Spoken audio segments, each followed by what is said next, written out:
Hi guys, congratulations on everything. It's so great to have you here and to be able to talk to you. And the Mick, I mean, hilarious show. You guys have known each other for quite a number of years. You're very comfortable.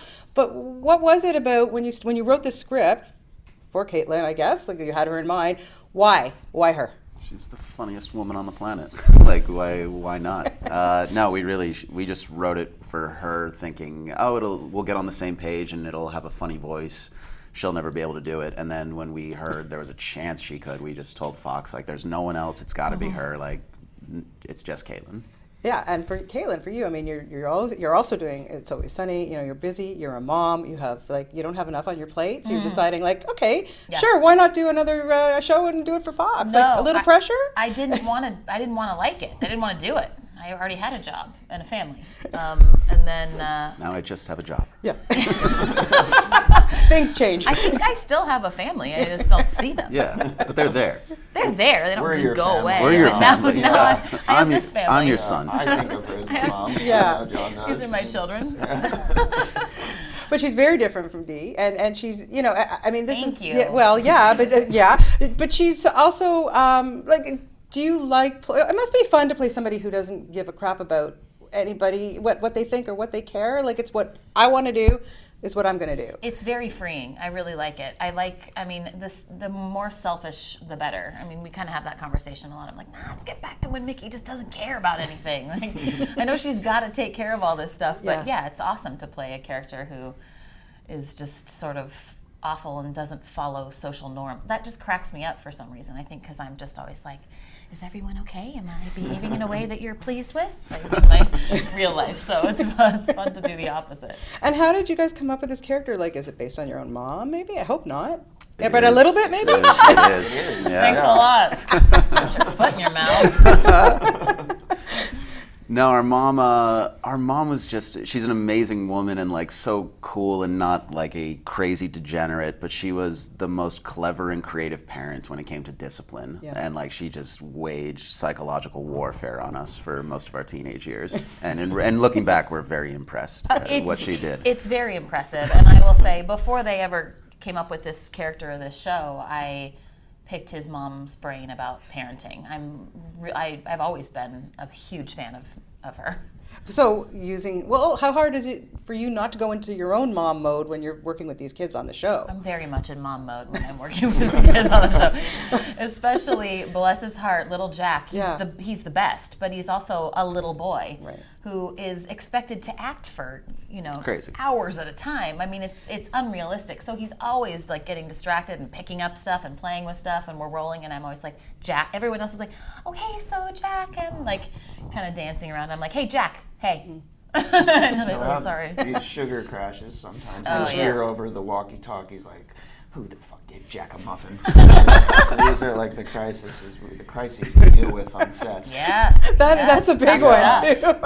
Take away all their sugar. I don't know what they plan to do when they find the person who gave Jack the muffin. Is that guy's job over? I don't know. I did, and her job is over. Him the muffin. He wanted a muffin. How do you tell a 7-year-old he can't have a muffin? Yeah, I felt bad. You're gonna have to for get him. that gluten-free, sugar-free, all that stuff, right? And then just feed them that kind of thing. A lot of food talk. Yeah, exactly. Now, I'm gonna go down the line here, but when did you know you were funny? Oh boy, that's a horrible question to ask. Sorry. My parents always made me feel like I was really funny. So I always knew that they thought that I was funny.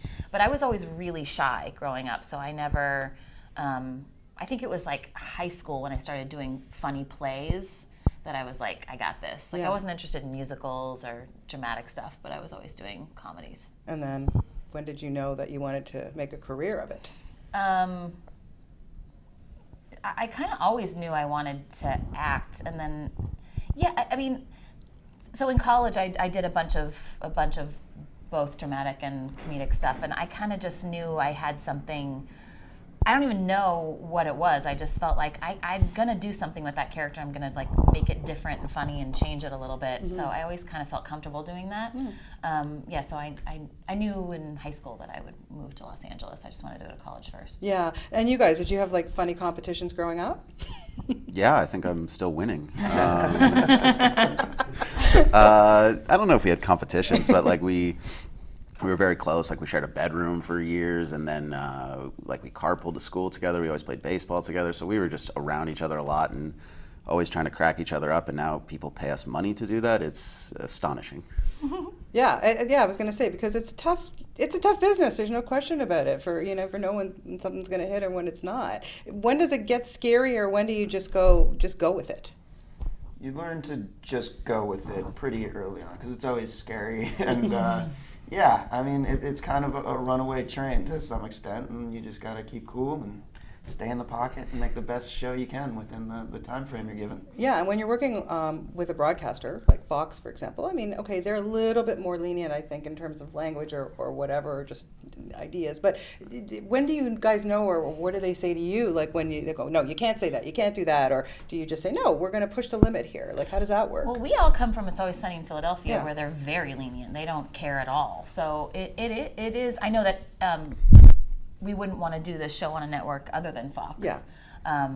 But yeah, I mean, they can speak to that a little bit more. But yeah, it's always sort of a conversation, but it's a relationship that we're figuring out together. And Yeah, I think it is always a conversation, but it's not like the three of us sit around saying like, how can we push the envelope or how can we go bigger this year? We really just try to make each other laugh, and like I always know we're onto something if we can ever get Kaitlin to like look down like, oh my God, that's so funny, and then you're just like, all right, that's going in the show. So can you give us a little hint as to what's going to happen now that the house is burnt down?